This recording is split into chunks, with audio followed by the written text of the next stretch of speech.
proper form on deadlifts.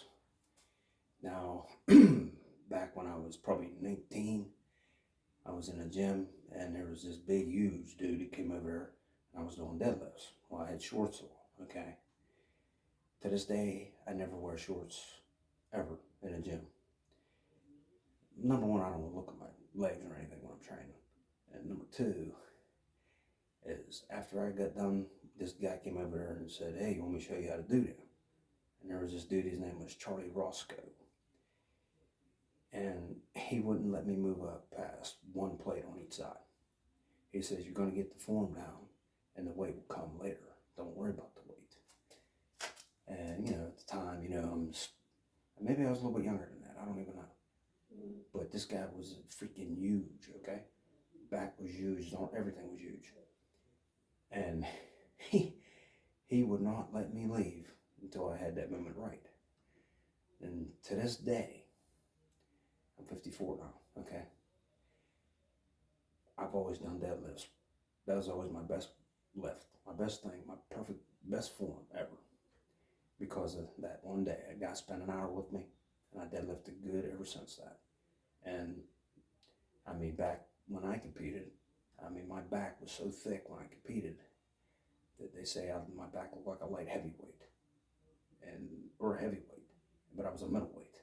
My back just had so much dense muscle from, deadlifts, bent over, other exercises, of course. But he showed me how to do them right. And if you're doing them right, your shins will hurt a little bit because you'll rub your shins. And in that hour, let me tell you something, my shins were bleeding. They were bleeding.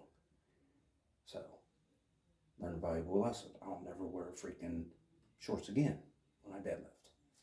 But this is how you want to do it, man. All you're doing is squatting with the bar in front of you. You can go over, under, both over. He taught me over, under. The bar won't roll in your hand like that. But I'll demonstrate with an over, under grip. But if you are going to go over, both over, you won't be able to hold on as much like that as you will like this, unless you use straps, which I use them sometimes, but I like having a good grip too. But here we go.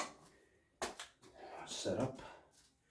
Keep the bar close to your shins, right against them, right against them.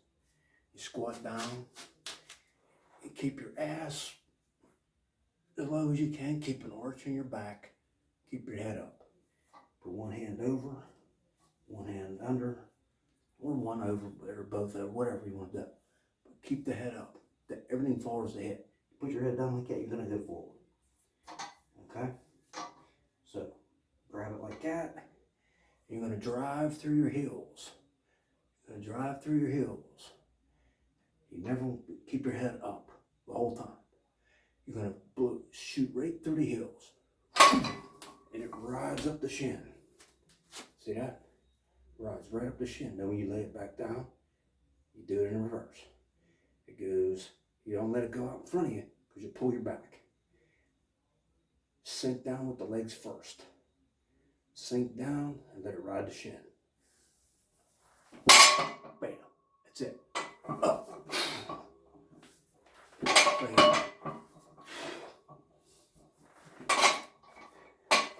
If you got shorts on, if you're doing this right, you might not want to wear shorts.